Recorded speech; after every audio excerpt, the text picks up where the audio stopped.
joint is subjected to actual load of 25 kilonewton. P is equal to load किती दिलाय 25 kilonewton. It is made of a plain carbon steel of 45 C8.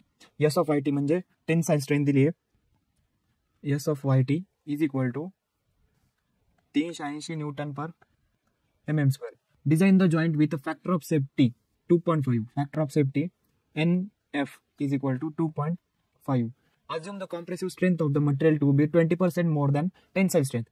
आता compressive strength कशी आहे tensile strength पेक्षा 20% जास्त आहे. मग ती कशी काढायची 20 + 100 अपॉन 100 किती येईल 1.2. मग S of YC is equal to 1.2 multiply by S of YT. त्याच्यानंतर the more tensile strength allowable shear stress is 0.517 of the allowable tensile strength. मग आता S of YS shear stress ही कशाच्या 0.517 टाइम्स टेन्साइल स्ट्रेंथचा. स्ट्रेसेससाठी काय पहिले S of YC दिला आपल्याला. त्यासाठी काय फॉर्म्युला आहे 1.2 S of YT.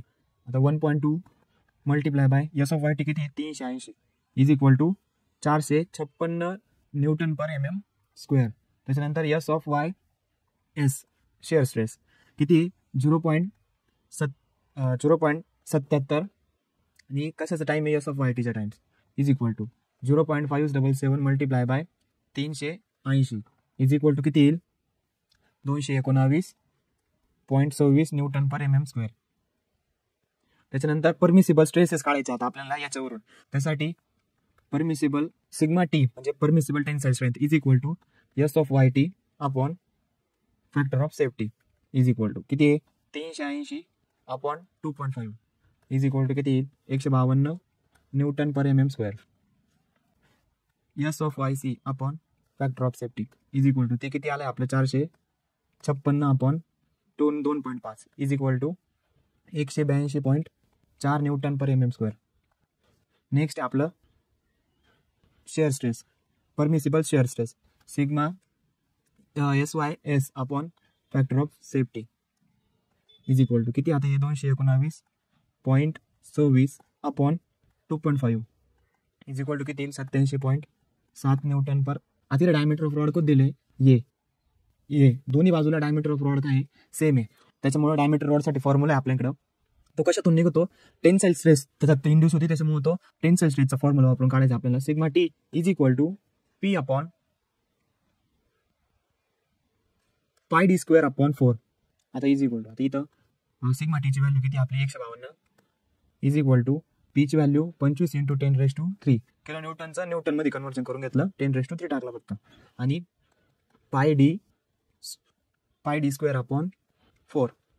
आता हा पाय डी स्क्वेअर आहे त्याचा जो 4 आहे तो 25 × 10³ ला मल्टिप्लाय टाकू म्हणजे कसं होईल 152 is equal to 25 × 10³ multiply by 4 आणि पाय डी स्क्वेअर जसंच तसं राहील. आता काय करू 152 पाय डी स्क्वेअर याला तो कुठं होता डिनॉमिनेटरला होता. आता आपण त्याला इकडे आणलं 152 ला मल्टिप्लाय टाकलं इज इक्वल टू आता 25 × 10³ × 4 आता हे केल्यावर किती येतं 100 × 10³ हे आलं.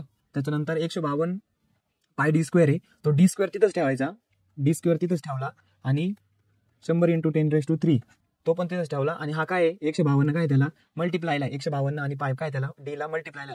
मग 152 मल्टिप्लाय बाय पाय हा इकडे आणला त्याला मल्टिप्लायला इकडे आल्यावर काय होईल डिवाइडला आला राईट साईडला आल्यावर. मग D square is equal to किती येईल ते 209.41. मग D square is equal to 209.41 आला आहे. मग डी इज इक्वल टू स्क्वेअरचा स्क्वेअर रूट घेतला त्याच्यात लिहिलं 209.41. आन्सर येईल आपलं डी इज इक्वल टू 14.47 हे आपलं आन्सर आहे. आणि पॉझिटिव्ह व्हॅल्यू घेतली तर किती येईल D is equal to 15 mm. नेहमी पॉझिटिव्ह व्हॅल्यूज घ्यायची 15 mm. हा झाला आपला डायमीटर ऑफ रॉड. आता नेक्स्ट आहे डायमीटर ऑफ नकल पिन. आता नकल पिन कुठं दिले डीपी. आता ही जी दिली आहे डायमीटर नकल पिनचं ते कुठून जाणार आहे ही जी डॅश दिसते तुम्हाला ही जी डॅश दिसते ते डायमीटर फाइंड करायचं आपल्याला नकल पिनचं.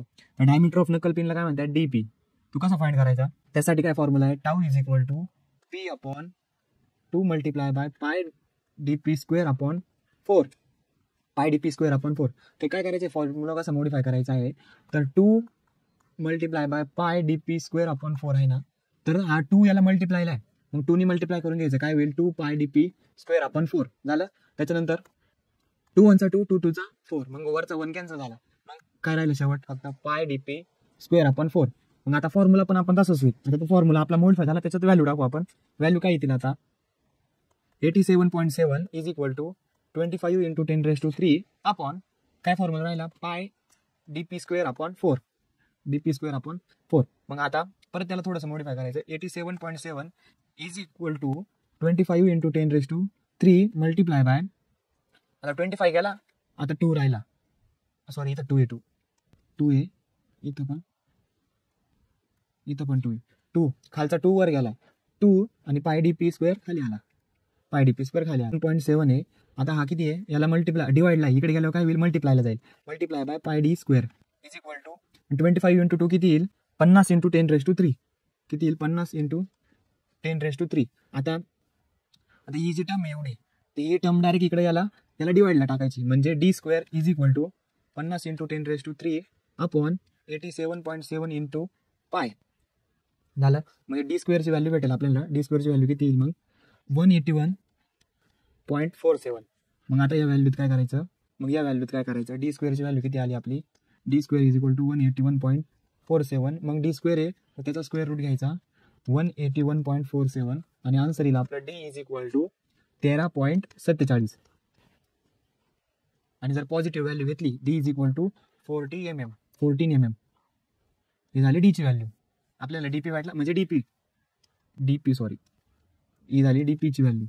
हा जो टी दिसतोय तो थिकनेस ऑफ सिंगल आहे. त्यासाठी काय सिंपल फॉर्म्युला आहे, मिनिमम व्हॅल्यू काढायची आपल्याला. T is equal to 1.25 multiply by 15 is equal to किती येईल 18.75. मग ओव्हरऑल घेऊ आपण T is equal to positive value घेतली 19 mm. तर त्याच्यामध्ये आपल्याकडे एक फॉर्म्युला आहे sigma C is equal to P upon DP into T, P upon DP into T. मग सिग्मा सीची व्हॅल्यू किती आपल्याकडे 182.4 इज इक्वल टू पीची व्हॅल्यू 25 इंटू 10⁻³. आता डीपीची व्हॅल्यू किती आपली मागच काढली 14 mm इंटू टी जसंच तसा. मग काय करायचं 182.4 मल्टिप्लाय बाय या खालचा टर्म पूर्ण 182.4 ला मल्टिप्लाय टाकायचा 182.14 into T is equal to 425 into 10⁻³ जागेवर राहील जसलं जिथलं तिथं. मग T is equal to T जागेवर ठेवला आपला, टी जागेवर ठेवायचा आणि या दोन टर्म आहे या डायरेक्ट 25 इंटू 10⁻³ ला डिवाइड आणायचं direct 182.4 multiply by 14 is equal to टीची व्हॅल्यू किती भेटेल मग आपल्याला 9.79. ठीक आहे. आणि ओव्हरऑल जर घेतली पॉझिटिव्ह व्हॅल्यू घेतली तर T is equal to 10 mm. हे झालं आपलं आन्सर. हा भेटला आपल्याला टी म्हणजे थिकनेस ऑफ सिंगल आय. त्याच्यानंतर next step thickness of fork म्हणजे T1. आता T1 कुठं दिलाय, आता बाय T1 हा T1 आहे आपला, हा जो दिसतोय हायलाइट हा T1 दोन ठिकाणी. थिकनेस ऑफ फोर्क म्हणजे थिकनेस ऑफ डबल आय. ती कशी काढायची तर त्याच्यासाठी आपल्याकडं मिनिमम थिकनेसचा फॉर्म्युला आहे T1 is equal to 0.75 times of diameter. ठीक आहे. मग आपल्याला फोर्कचं डायमीटर किती आपल्याकडं 0.75 मल्टिप्लाय फोर्कचं डायमीटर किती आहे 15 mm is equal to answer किती येईल आपलं 11.25 mm. मग आता आपण जर पॉझिटिव्ह व्हॅल्यू घेतली तर T1 ची व्हॅल्यू किती येईल T1 is equal to 12 mm. Crushing stress develop होतं त्याच्यामुळे क्रशिंग स्ट्रेसचा फॉर्म्युला काय आपल्याकडं sigma C is equal to P upon 2dp into T1. Sigma सीची व्हॅल्यू किती आपल्याकडे 182.4 इज इक्वल टू 25 इंटू 10⁻³ ही पीची व्हॅल्यू झाली आपली पॉवर लोड. 2 इंटू डीपीची व्हॅल्यू किती आहे 14 इंटू T1 जशीच तशी. मग 182.4 जागेवर ठेवली, ही खालची टर्म पूर्ण त्याला मल्टिप्लायला आणली, इथं काय डिवाइडला आहे तिकडे काय होईल मल्टिप्लायला जाईल. मग multiply by 2 into 14 into T1 झाला. त्याच्यानंतर 25 इंटू 10⁻³ जशीच तशी. आता ही जी टर्म आहे ही टर्म पूर्ण याला काय मल्टिप्लायला, मग T1 जागेवर ठेवला T1 is equal to 25 into 10⁻³ ही इकडे काय होती त्याला मल्टिप्लायला होती, इकडे गेल्यावर काय होईल डिवाइडला जाईल. डिवाइडला गेल्यावर कशी होईल 182.4 multiply by 2 into 14. Mug T1 ची व्हॅल्यू भेटेल T1 is equal to T1 ची व्हॅल्यू किती येईल मग 4.89. मग आपण जर पॉझिटिव्ह व्हॅल्यू घेतली तर T1 is equal to 5 mm. आता इथं डी कोणता आहे कॅपिटल डी आपल्याकडं आउटसाइड डायमीटर ऑफ आय म्हणजे डी काढायचा आता आपल्याला. हा डी काढायचा आहे, तो म्हणजे आउटसाइड डायमीटर ऑफ आय. तो कसा काढायचा, तर त्यासाठी आपल्याकडे फॉर्म्युला काय आहे, त्याचा टेन्साईल स्ट्रेस डेव्हलप होतं, त्याच्यामुळे तो आपण टेन्साईल स्ट्रेस मधून काढणार आहे. Sigma T is equal to P upon capital D म्हणजे outside diameter of I minus D P into T. आता तो कसं काढायचं, आपल्याकडे सिग्मा टीची व्हॅल्यू किती आहे 152. सिग्मा टीची value 152 is equal to P ची व्हॅल्यू 25 × 10⁻³ डी ची व्हॅल्यू किती आपल्याला काढायची, ती काय मिसिंग जशीच तशी लिहिली. डीपी ची व्हॅल्यू किती आहे याच्या आधीच काढली आपण. डीपी ची व्हॅल्यू 14 इंटू टी ची व्हॅल्यू 19. मग काय करायचं, 152 आहे ना, ही टर्म पूर्ण म्हणजे ही पूर्ण टर्म एवढी 152 multiply by D minus 14 multiply by 19 is equal to 25 × 10⁻³ हे असं सिम्प्लिफाय करून घेतलं. त्याच्यानंतर आता इथं दिसतंय डी बाय 14 आहे, हे जागेवर ठेवलं तिथंच, डी मायनस 14 जागेवर ठेवलं आणि 152 आणि 19 25 × 10⁻³ ला हे काय याला मल्टिप्लायला इकडे आल्यावर काय होतील, डिवाइड राईट साईड गेलं काय होतील, डिवाइड जातील 152 × 19. मग D minus 14 is equal to हे दोन्ही सिम्प्लिफाय करून घेतलं म्हणजे यांची कॅल्क्युलेशन करून घेतलं 8.65 आलं. मग डी हे काय इकडे मायनसला आहे, हा 14 काय मायनसला आहे डीला, मग हा राईट साईडला येताना 8.65 ला कशाला येईल, प्लसला येईल. मग डी इज इक्वल टू डीची व्हॅल्यू भेटेल आपल्याला 22.65. मग आन्सर येईल आपला डी इज इक्वल टू 22.65. मग एक पॉझिटिव्ह व्हॅल्यू घेतली 23. हे झालं आपला आन्सर, म्हणजे हा भेटला आपल्याला डी किती ते म्हणजे शेअर स्ट्रेस पण याचा 3 होतो. मग tau is equal to P upon D minus into ब्रॅकेटमध्ये D minus D P into T. टाऊची व्हॅल्यू किती आपल्याकडे म्हणजे शेअर स्ट्रेसची व्हॅल्यू किती आहे 87.7 म्हणजे 70 इज इक्वल टू पीची व्हॅल्यू 25 × 10⁻³ डीची व्हॅल्यू काढायची आपल्याला मायनस 40 × 19 टीची व्हॅल्यू किती आहे 19. मग आता ही जी टर्म एवढी ही परत मागाच्या आणि 87.70 ला मल्टिप्लायला टाकली. कशी 87.70 म्हणजे 87.70 मल्टिप्लाय बाय डी मायनस 40 याला ब्रॅकेट राहून द्यायची minus 40 minus into 19 is equal to 25 × 10⁻³.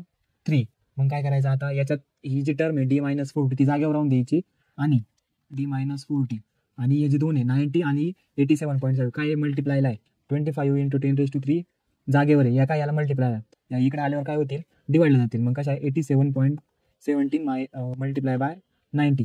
Mug D minus 40 is equal to D minus 40 किती येईल 15.